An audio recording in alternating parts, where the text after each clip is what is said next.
Assalamualaikum warahmatullahi wabarakatuh. Bismillah, alhamdulillah, la hawla wa la quwata illa billah.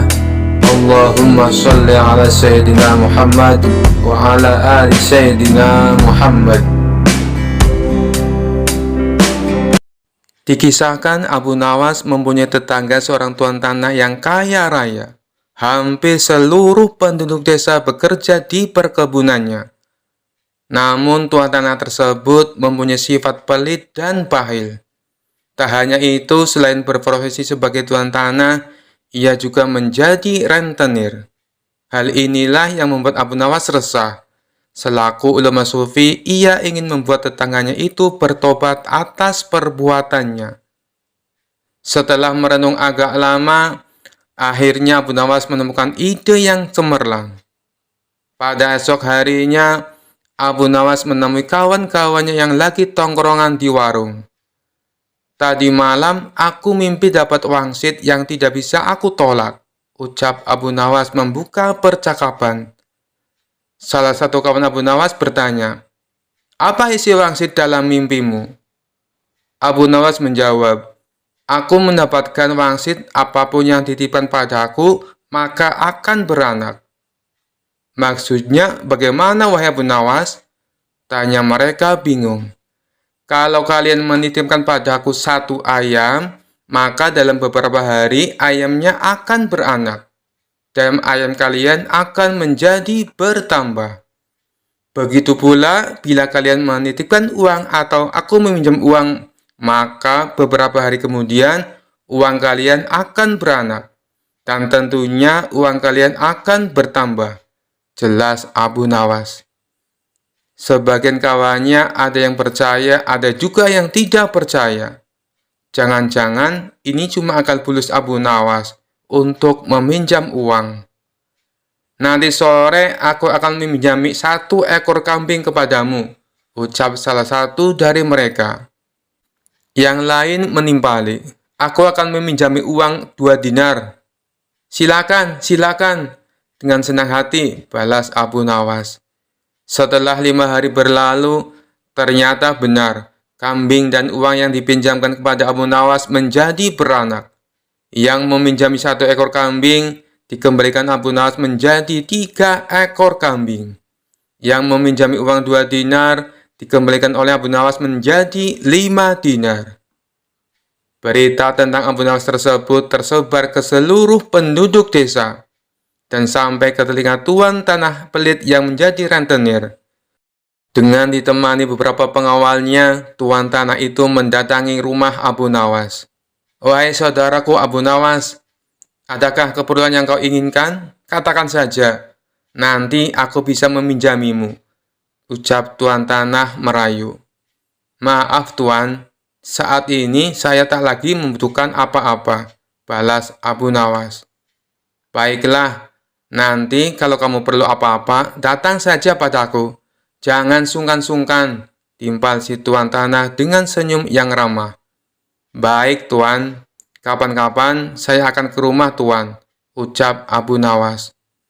Tuan tanah dan para pengawalnya pun pamit pulang meninggalkan rumah Abu Nawas.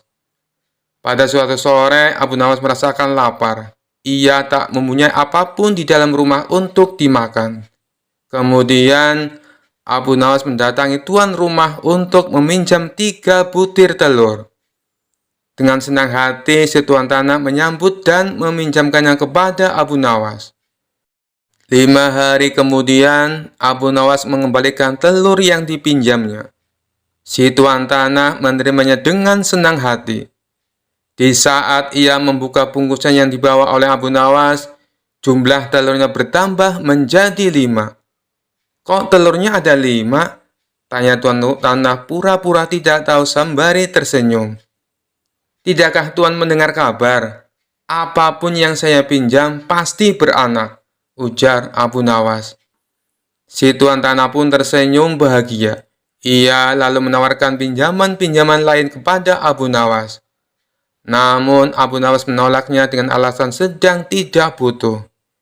Hingga pada suatu hari, Abu Nawas kembali mendatangi tuan tanah yang kaya raya itu. Ada perlu apa, wahai saudaraku Abu Nawas? Tanya si tuan tanah. Saya ingin meminjam uang 1.000 dinar, jawab Abu Nawas. Jumlah uang yang terbilang cukup banyak. Dengan uang segitu bisa untuk menggaji seluruh karyawan tuan tanah selama sebulan.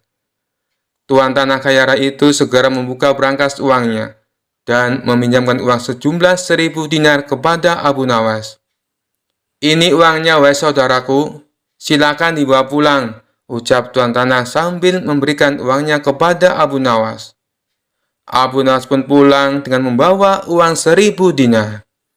Sementara tuan tanah yang belit itu berhayal, tidak lama lagi uangku akan bertambah banyak, ucapnya dalam hati kegirangan.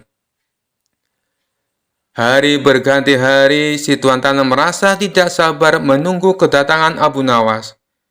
5 hari berlalu, Abu Nawas masih belum juga datang. Tak terasa sudah berjalan 1 bulan, dan Abu Nawas tak kunjung datang ke rumahnya. Karena tidak sabar, si tuan tanah mendatangi Abu Nawas dengan didampingi pengawalnya. Wahai Abu Nawas, sudah sebulan aku menantimu, tapi kamu malah tidak datang, kata si tuan tanah. Oh iya tuan, maafkan saya.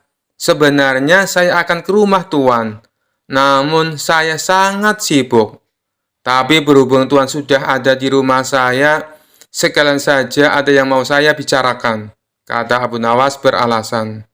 Tidak apa-apa, wahai saudaraku. Silakan, apa yang mau kau bicarakan? Balas si tuan tanah. Begini tuan, Abu Nawas mencoba menjelaskan. Uang yang tuan titipkan padaku 3 hari kemudian mati. Boro-boro bisa beranak, yang ada malah mati tak tersisa. Apa maksudmu, wahai Abu Nawas? Tanya tuan tanah penuh emosi. Kamu mau mempermainkan aku ya? Sambungnya. Tidak tuanku, tapi memang begitulah kenyataannya, balas Abu Nawas. Tak terima dengan hal itu, si tuan tanah lalu melaporkan Abu Nawas ke pengadilan. Ia menuntut Abu Nawas agar dihukum pancung, karena telah menipu dirinya dengan jumlah uang yang sangat besar.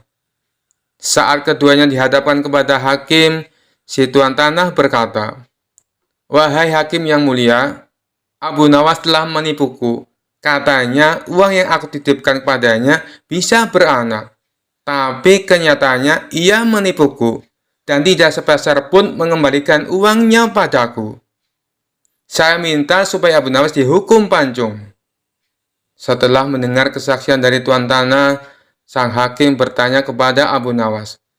Benarkah seperti itu, wahai Abu Nawas? Abu Nawas pun menjawab, Wahai hakim yang mulia, saya sama sekali tidak menipu dia. Lalu, kenapa kamu tidak mengembalikan uangnya? Tanya hakim. Abu Nawas kembali menjawab, dari awal sudah saya katakan padanya Tuan Hakim, apapun yang dititipkan padaku bisa beranak. Dan kebetulan uang yang ia titipkan padaku bukannya beranak, tapi malah mati. Dan aku tak mungkin mengembalikannya karena sudah mati. Bukankah sesuatu yang beranak pasti bisa mati? Kata Abu Nawas menjelaskan. Sang hakim manggut-manggut dan membenarkan ucapan Abu Nawas. Memang segala sesuatu yang beranak cepat atau lambat pasti akan mati. Dengan ini, Abu Nawas dibebaskan dari segala tuduhan dan tidak diwajibkan untuk mengganti rugi. Mendengar keputusan itu, si tuan hakim tanah langsung jatuh pingsan. Ia telah tertipu oleh wataknya sendiri, sebagai orang yang gigih dan berprofesi sebagai rentenir. Dikisahkan di kampung Abu Nawas ada seorang pemuda yang suka iseng dan berbuat usil. Hampir semua orang pernah merasakan apes dikerjai oleh si pemuda. Dan yang membuat warga kesal, si pemuda sama sekali tidak punya sopan santun. Jangankan kepada orang yang lebih muda, kepada orang yang lebih tua saja ia berani berbuat usil. Si pemuda tidak peduli, baginya yang penting membuat dirinya puas dan tertawa. Suatu kali si pemuda merasakan suntuk. Ia pun memutuskan jalan-jalan keliling kampung untuk menghilangkan rasa kantuknya. Saat ia sedang asik menikmati suasana perkampungan, dari kejauhan ia melihat sosok orang tua sedang berjalan dengan menggunakan tongkat di tangannya. Orang tua tersebut tidak lain dan tidak bukan adalah Abu Nawas.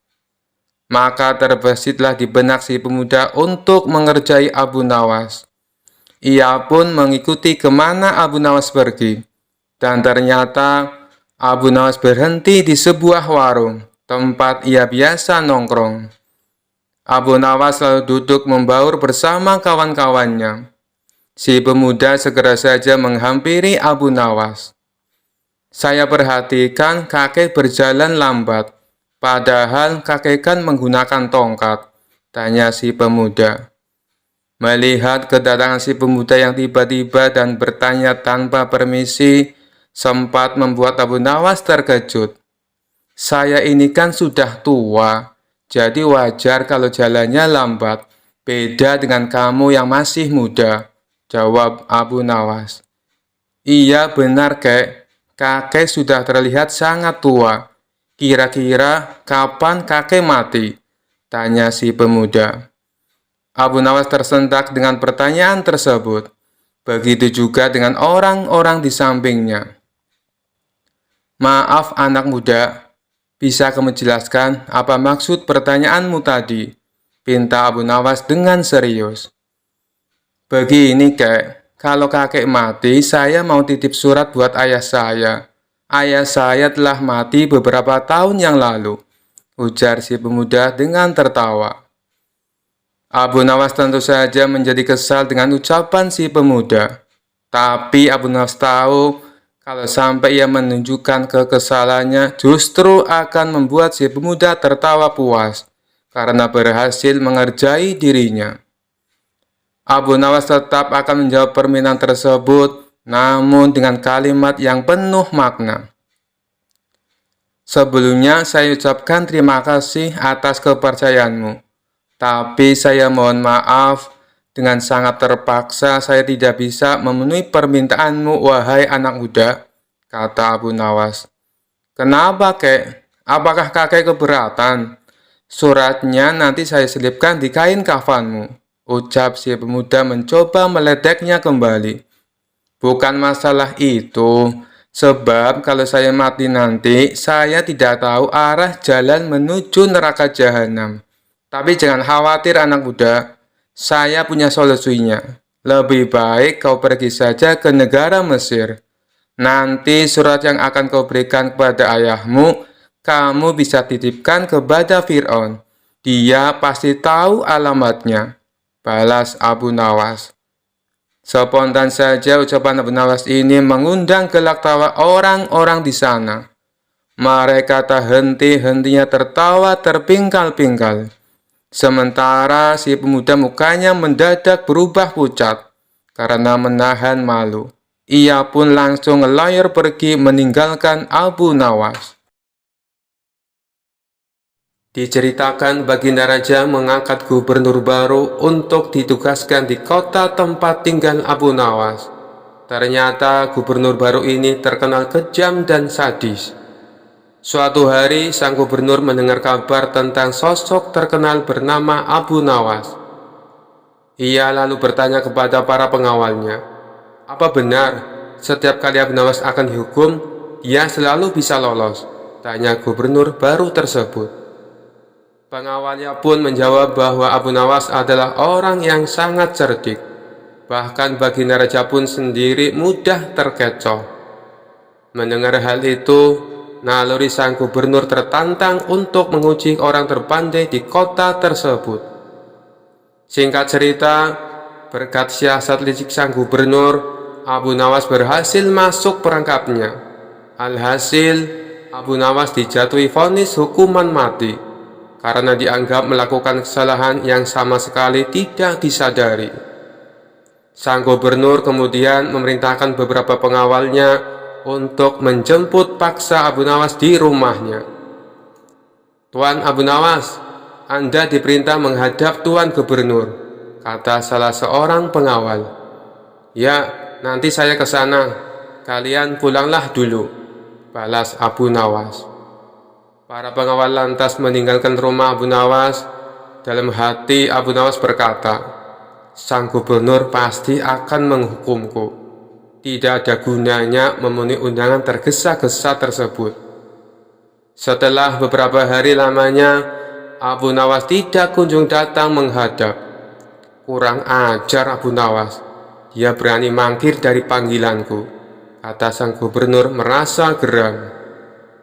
Ia kemudian mengirim satu peleton pengawal untuk membawa Abu Nawas. Namun Abu Nawas berkata kepada mereka, "Baiklah, aku akan segera datang. Kalian pulanglah dulu." Tapi setelah itu Abu Nawas tidak juga datang ke istana. Sang gubernur pun menjadi tidak sabar.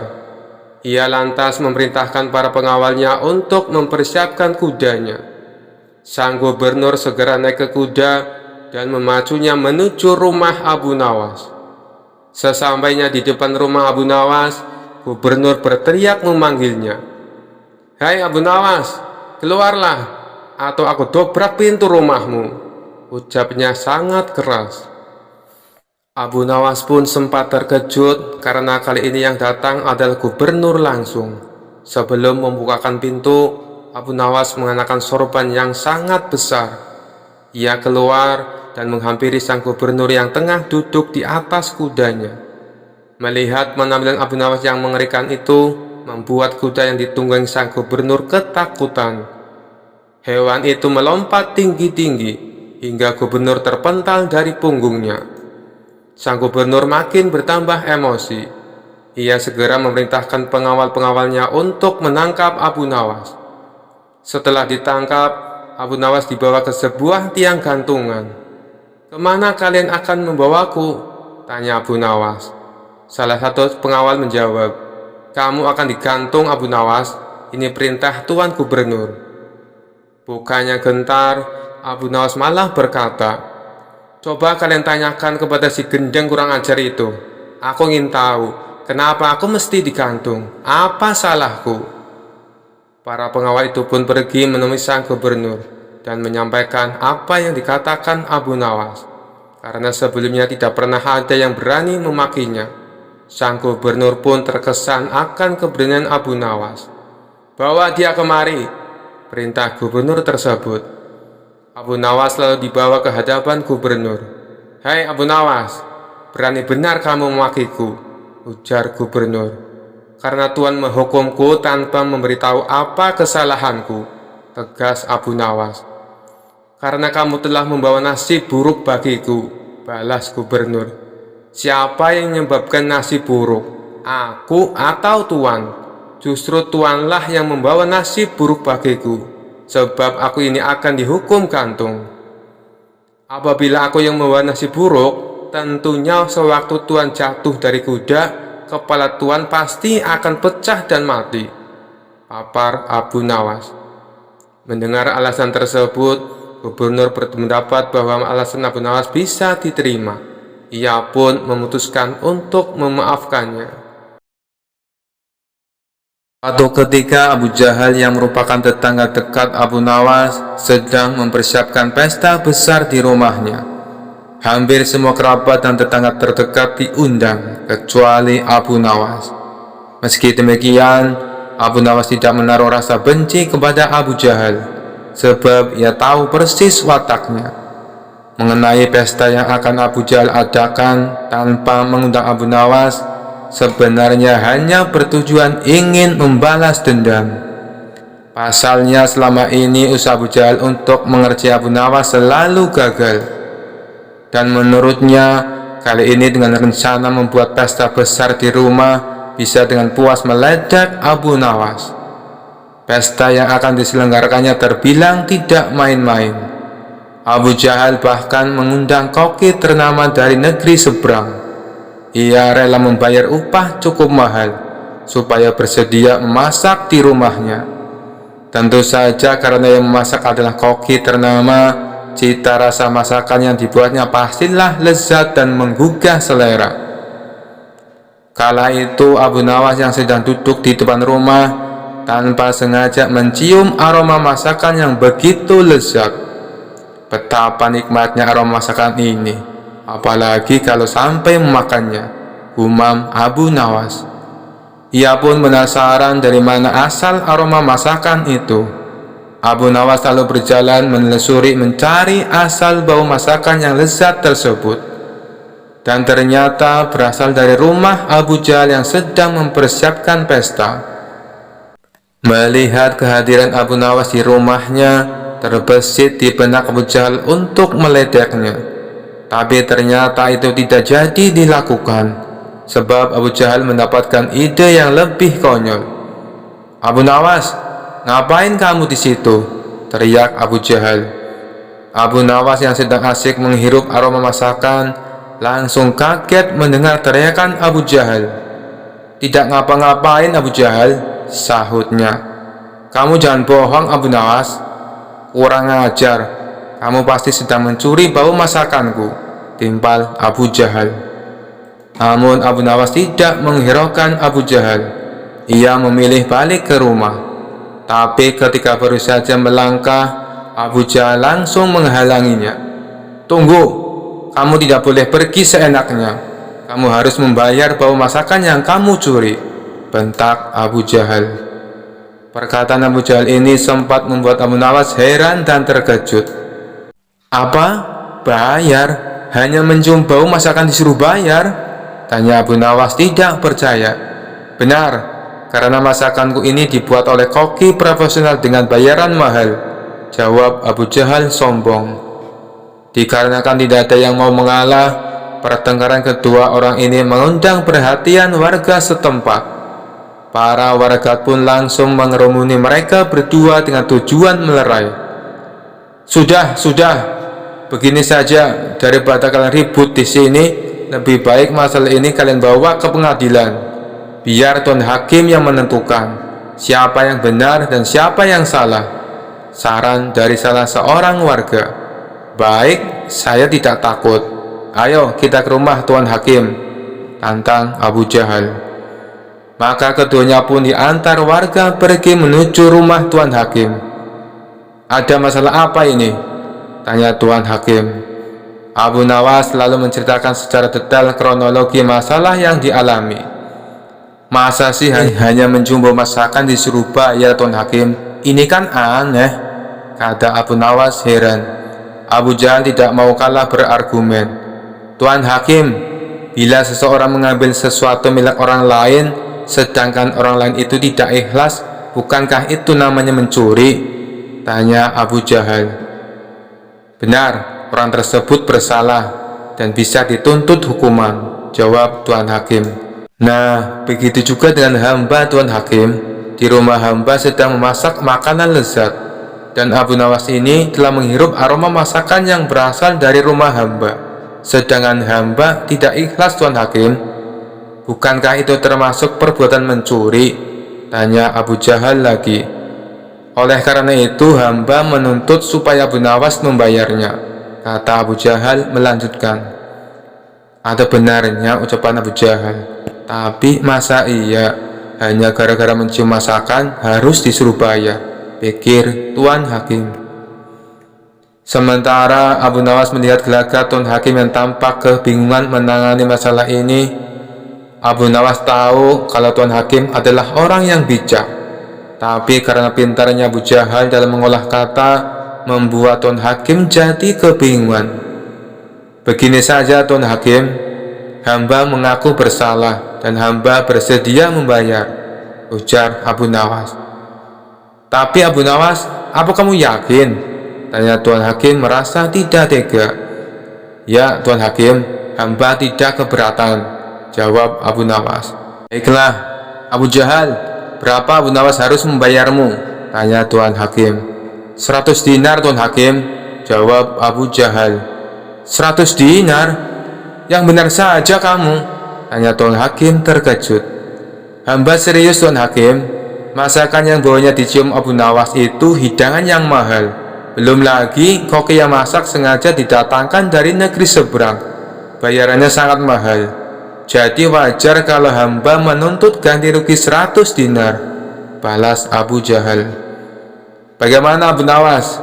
Apakah kamu bersedia? Tanya Tuan Hakim kepada Abu Nawas.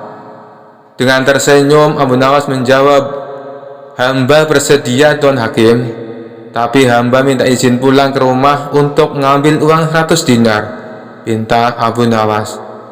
Abu Nawas lalu dipersilakan pulang untuk mengambil uangnya. Enak kau Abu Nawas, kali ini aku berhasil mengerjaimu, dan aku juga mendapatkan uang 100 dinar, kata Abu Jahal dalam hati penuh kegirangan.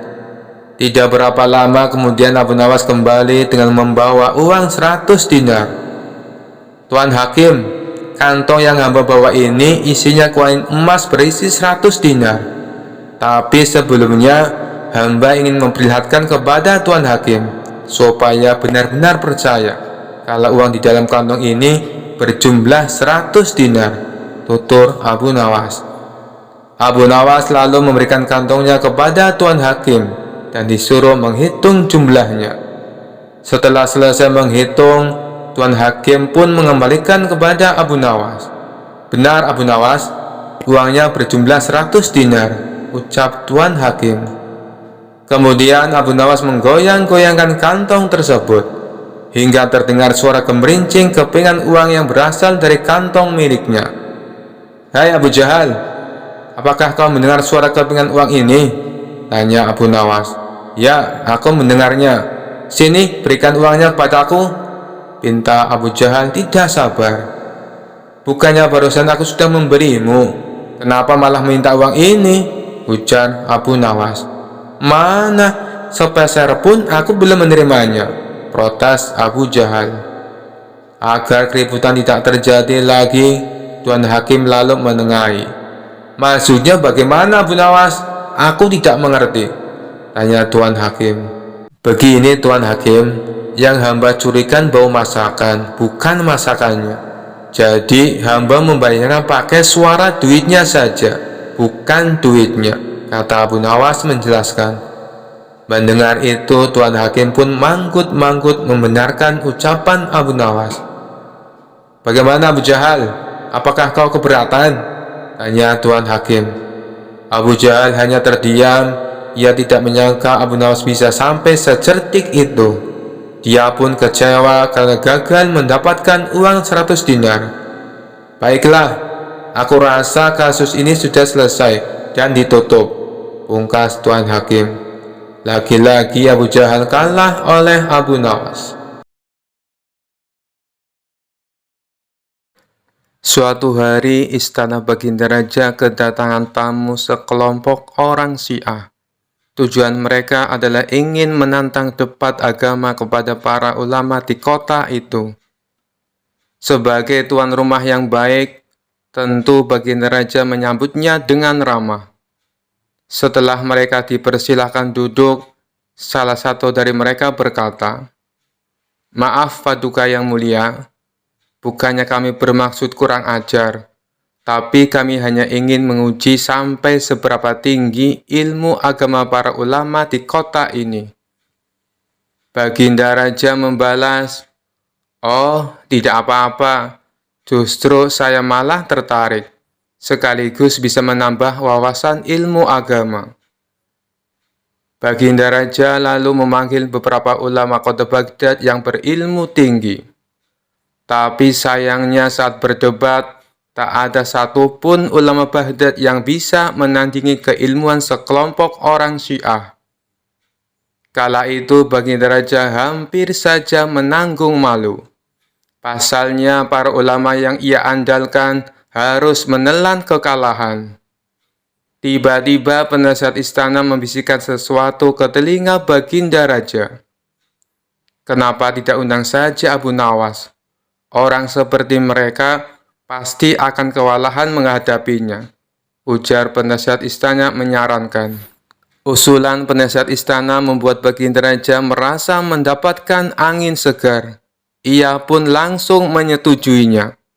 Kemudian Baginda Raja berkata kepada sekelompok orang Syiah, "Di kota ini masih ada seorang ahli ilmu yang juga tak kalah cerdas. Apakah kalian berani? Tanya Baginda Raja. Tentu saja, Paduka. Siapa orangnya?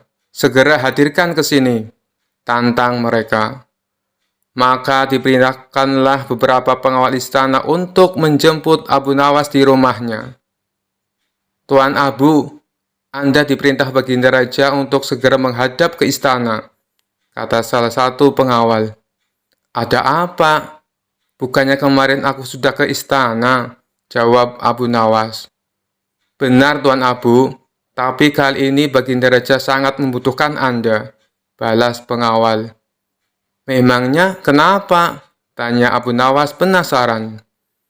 Di istana ada sekelompok orang Syiah. Mereka menantang debat ilmu agama kepada siapa saja, jawab pengawal. Kenapa tidak undang saja para ulama? Tentu mereka lebih pandai daripada aku, ujar Abu Nawas.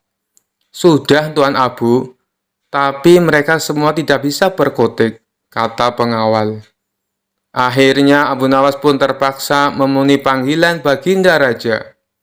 Singkat cerita, sampailah Abu Nawas di istana. Di sana, nampaklah para ulama Syiah sedang duduk berkumpul di sebuah aula kerajaan. Tidak seperti biasanya, Abu Nawas memasuki aula sambil menenteng sandal miliknya. Melihat hal itu membuat Baginda Raja dan sekelompok orang Syiah dibuatnya terheran-heran.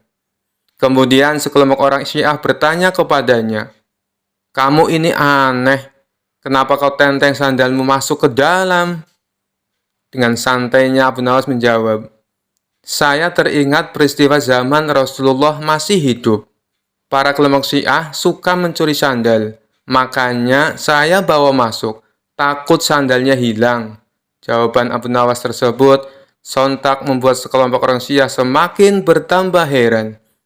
Begitu juga dengan Baginda Raja. Kamu jangan ngarang cerita palsu. Zaman Rasulullah, ajaran Syiah belum ada, protes mereka. Kalau begitu, diskusi perdebatan kita selesai. Dari mana ajaran agama Islam kalian? Kalau di zaman Rasulullah saja belum ada Syiah, balas Abu Nawas. Kemudian Abu Nawas langsung lawyer pergi meninggalkan mereka. Sementara sekelompok orang-orang Syiah ini tak bisa membantah pernyataan Abu Nawas. Baginda Raja yang menyaksikan hal itu seketika tertawa terpingkal-pingkal, sembari memuji kecerdasan Abu Nawas. Sekian dulu perjumpaan kita kali ini. Sampai bertemu lagi di kisah-kisah selanjutnya. Terima kasih yang sudah subscribe dan setia menonton channel ini. Wassalamualaikum warahmatullahi wabarakatuh.